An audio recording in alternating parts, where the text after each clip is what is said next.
Welcome to Chartage. I am Propdex Trader and your mentor Orko. তো আজ আমরা নিফটির technical analysis দেখব, সাথে সেক্টর এবং ব্যাংক নিফটি ইন্ডেক্স, বিভিন্ন গ্লোবাল মার্কেট, কমোডিটি, ক্রিপ্টো, এই সমস্ত কিছু যেটা আমরা ডেইলি করি তার একটা কুইক রিক্যাপ দেখে নিই। ঠিক আছে, এটা কোনোভাবেই বাই বা সেল রেকমেন্ডেশন নয়, শুধুমাত্র লাইভ টেকনিক্যাল অ্যানালিসিস করার জন্য এটা বানানো হচ্ছে। আপনারা ট্রেড করার আগে অবশ্যই নিজেদের রিস্ক টু রিওয়ার্ড বুঝে ট্রেড করবেন। তো নিফটি ইন্ডেক্স আমরা আজকে দেখছি যে 50 মুভিং অ্যাভারেজ মাত্র 5 দিনের মধ্যে আবার একবার কিন্তু টাচ করেছে বা সাপোর্ট নিয়েছে। ঠিক আছে, তো আজকের যে লো সেটা কিন্তু একটা ক্রুশিয়াল হয়ে দাঁড়াবে 25,770। ঠিক আছে, এই 25,770 বা 25,800 এর কাছাকাছি ট্রেড করলে ঠিক আছে, কিন্তু এটা নিচে যদি নেমে আসে 25,770 বা আমরা একটা 25,750 অ্যাভারেজলি ধরে নিই। ঠিক আছে, এবং প্রিভিয়াস যে একটা লো ছিল সেটা হলো 25,693 বা 25,700 থেকে 25,750 একটা ইম্পর্টেন্ট এখন রেজিস্ট্যান্স হিসেবে দাঁড়িয়ে থাকবে। এটা যদি ব্রিজ করে নিচের দিকে নামে তাহলে কিন্তু একটা কনসার্নের কারণ হয়ে দাঁড়াবে। তখন 25,500 থেকে 500, 25,330 এই দুটো লেভেলে কিন্তু আমরা দেখতে পারি। সেহেতু আমরা একটু অ্যালার্ট থাকবো এই লেভেলে। এবং ওপরের দিকে যদি যাই, প্রথম রেজিস্ট্যান্স হবে 940, 25,940 এবং তারপরের 26,060। ঠিক আছে, আওয়ারলি চার্ট কীভাবে প্লেস আছে? আওয়ারলি চার্টে আমরা দেখছি যে মোটামুটি সকালে প্রথম 3 ঘন্টা আমরা নিচের দিকে বেয়ারিশ সাইডে ট্রেড করেছে এবং পরের 3 ঘন্টা মোটামুটি একটা সাইড ওয়েজ রেঞ্জ বানিয়েছে, কিন্তু সেটা কোথায় বানিয়েছে? সেটা বানিয়েছে কিন্তু লোয়ের কাছে। এটা কিন্তু খুব একটা পজিটিভ সাইন নয়। ঠিক আছে, এবং এই লোগুলো কিন্তু এখন খুব ইম্পর্টেন্ট। 25,700 থেকে 750 লেভেলটা এখন ক্রুশিয়াল হিসাবে দাঁড়িয়ে থাকবে। 15 মিনিট চার্টে কি দেখছি? কন্টিনিউয়াস একটা আমরা ডাউন ট্রেন্ড পেয়েছি, তারপরে একটা কনসলিডেশন পেয়েছি। দ্যাটস ইট, এখানে তেমন কিছু আর দেখার নেই।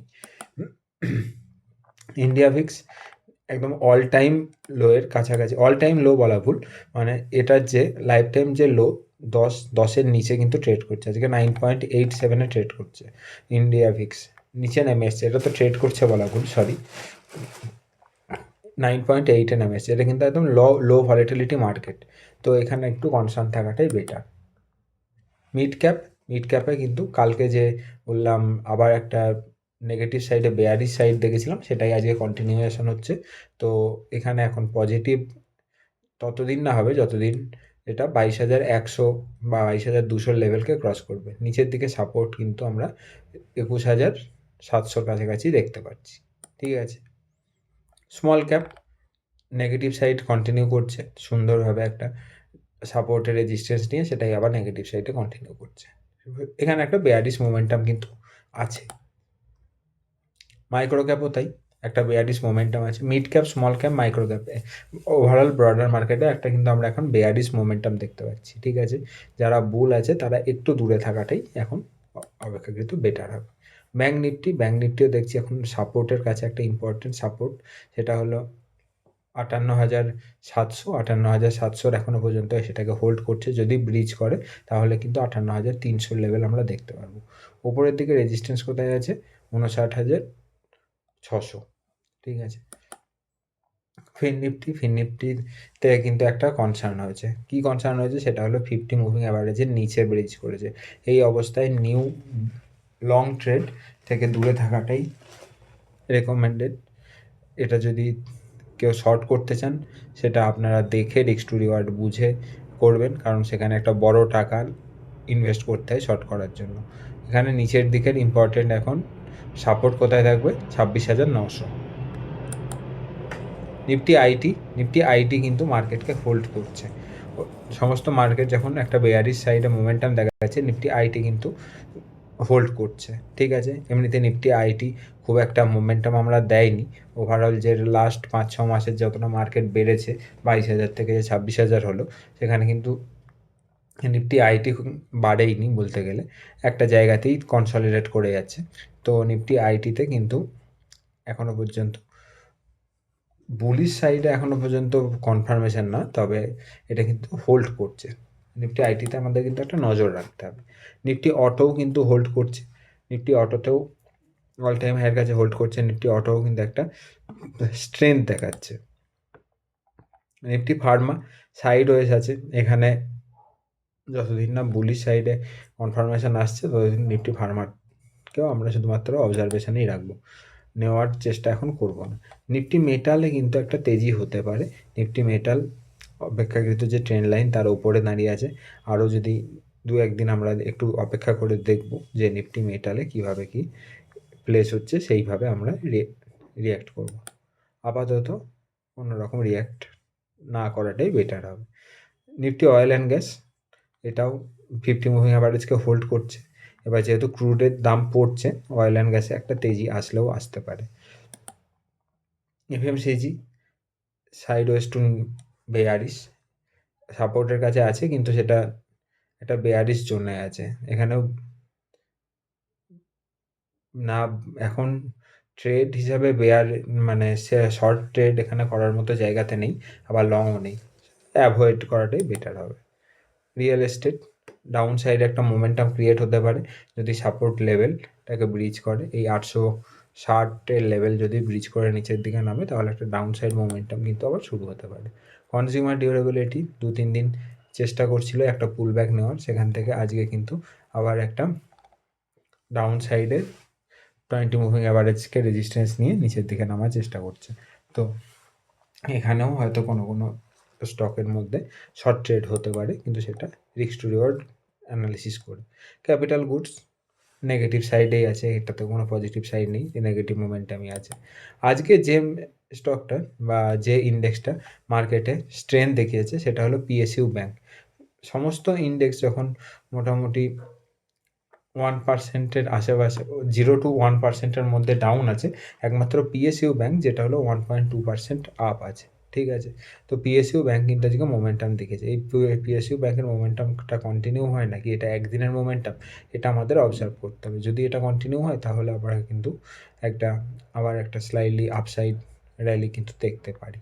সেটা আমাদের যদি আজকের কোনো সেক্টর দেখতে হয় তাহলে পিএসইউ ব্যাঙ্কটার দিকে নজরে রাখবেন। অন্যদিকে আমরা গ্লোবাল মার্কেটে দেখতে পাচ্ছি S&P 500 কিন্তু 50 মুভিং অ্যাভারেজে সাপোর্ট নিয়েছে। যদি 50 মুভিং অ্যাভারেজকে ব্রিজ করে তাহলে কিন্তু আবার একটা ডাউন সাইড দেখতে পারি। আবার যদি 50 মুভিং অ্যাভারেজকে হোল্ড করে নেয় তাহলে আমরা একটা এখান থেকে আপসাইড বা একটা সাইডওয়েজ মার্কেট দেখতে পারি। জেনারেলি কী হয়, একটা যখন বড় আপ ট্রেন্ড পাই তখন আমরা একটা ওপরের দিকে বা একটা কনসলিডেশন দেখতে পাই। এরা কিন্তু পরের যে লেগটা তার জন্য কিন্তু একটা হেলদি বা বেটার, ঠিক আছে। এদিকে ডাউ জোন্স মোটামুটি এখনও পর্যন্ত S&P-র থেকে স্ট্রং আছে। S&P-কে নিচের দিকে নামাচ্ছে কে, সেটা হলো ন্যাসডেক কিন্তু 50 মুভিং অ্যাভারেজের নিচে 3 দিন অলমোস্ট ক্লোজিং দিয়েছে, ঠিক আছে।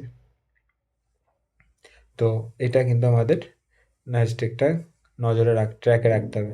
যদি ন্যাসডেক যদি খুব উইক হয় তখন কিন্তু আইটিতে একটা ইন্ডিয়ান আইটি সেক্টরেও কিন্তু তার এফেক্ট পড়বে। ইন্ডিয়ান আইটি সেক্টর যতই নিজের দক্ষতায় স্ট্রেংথ থাকুক, যদি ইউএস মার্কেট যদি উইক হয় তার এফেক্ট কিন্তু ইন্ডিয়ান আইটিতে পড়বে। এদিকে ডলার ইন্ডেক্স 98-এর কাছে দাঁড়িয়ে আছে, এখানেও তেমন কোনো কনসার্নের কিছু নেই, ইকুইটির জন্য পজিটিভ। একটা জিনিস আর একটা ডেভেলপমেন্ট হয়েছে সেটা হলো ইউএসডি আইএনআর আজকে মোটামুটি অলমোস্ট 0.7-0.8% কিন্তু নিচের দিকে নেমে এসছে। এখন অবশ্য সেখান থেকে কারেকশানও অর্ধেক, প্রায় 50% কারেকশানও নিয়েছে, কিন্তু 91 থেকে 90-এর মধ্যে নেমে এসেছিলো, কিন্তু সেটা কিন্তু একটা গুরুত্বপূর্ণ জায়গা। এটা কিন্তু যদি আরও নিচের দিকে আসে তাহলে সেটা কিন্তু ইকুইটি মার্কেটের জন্য বেটার, আর উপরে গেলে সেটা কিন্তু একটা ইন্ডিয়ান ইকুইটি মার্কেটের জন্য কনসার্ন হবে। অন্যদিকে গোল্ড এখনও পর্যন্ত 20 অল টাইম হাইয়ের কাছে, একদম কাছেই 4 দিন কনসলিডেট করছে। যদি ব্রিজ করে তাহলে এর ওপরে আপসাইড আমরা মোমেন্টাম দেখতে পারি। সিলভার কিন্তু আবার 4% ওপরে এবং নতুন অল টাইম হাই মেরেছে, ঠিক আছে। তো এটা কিন্তু একটা বেশ ইম্পর্টেন্ট ক্লাস্টার হিসাবে কাজ করতে পারে। তো সিলভারে আমরা কিন্তু একটু ট্র্যাকে রাখবো। ওকে, ক্রুড অয়েল প্রিভিয়াস যে লো ছিল তার কাছে এসে এখন ট্রেড করছে, মানে ক্রুড অয়েল কিন্তু তার ইম্পর্টেন্ট লেভেল যে 5,000 সেখান থেকেই কিন্তু একবার সাপোর্ট নিয়ে তার উপরে ট্রেড করছে। এখানেও কিন্তু আমাদের একটু ট্র্যাকে রাখতে হবে যে কীভাবে সিলভার কামকাজ করছে, ঠিক আছে। অন্যদিকে ন্যাচারাল গ্যাস আমরা দেখতে পাচ্ছি যে কন্টিনিউয়াস একটা ফলের পর আজকে 1.8% আপ। যতদিন না এটা 368কে ব্রিজ করে তার উপরের দিকে ট্রেড করবে ততদিন পর্যন্ত এখানে কোনো রকম বুলিশ মোমেন্টাম হওয়ার সম্ভাবনা খুব কম, ঠিক আছে। এখানে আমরা একটা অ্যালার্টও দিয়ে রাখি। অন্যদিকে বিটকয়েন ডাউন ট্রেন্ডেড, যেখানে এখানে একটা জোন বানাচ্ছে তার নিচে এসে ট্রেড করছে। তো যদি ব্রিজ করে তাহলে তার নিচের দিকে আসার প্রবাবিলিটি কিন্তু থেকে যাবে। ইথেরিয়ামও তাই, ইথেরিয়ামও কিন্তু কোনো স্ট্রেংথ তেমন স্ট্রং নেই। তো এবং সেটা ডাউন সাইডের দিকেও তেমন একটা আমরা স্ট্রেংথ পাচ্ছি না যতদিন না এই 2730-এর লেভেল ব্রিজ করছে। এটা আমরা একটা ওভারঅল কুইক রিক্যাপ আজকেরটা দেখে নিলাম এই 17ই ডিসেম্বরের, ঠিক আছে। আগামীকাল আবার দেখা হবে। যেহেতু আমরা ডেইলি অ্যানালিসিস করছি তাই প্রতিদিন ইনডেপথ অ্যানালিসিস করার তেমন কোনো প্রয়োজন নেই। যারা আমাদের সাথে ডেইলি দেখছেন তাদেরকে অসংখ্য ধন্যবাদ। প্রতিদিন দেখবেন, যদি কিছু না বুঝতে পারেন সেটা অবশ্যই আমাকে কমেন্টে জানাবেন এবং সবাই ভালো থাকবেন, সুস্থ থাকবেন। ভালো লাগলে চ্যানেলটিকে সাবস্ক্রাইব করবেন। আজকের মতো বাই, আবার কালকে দেখা হবে।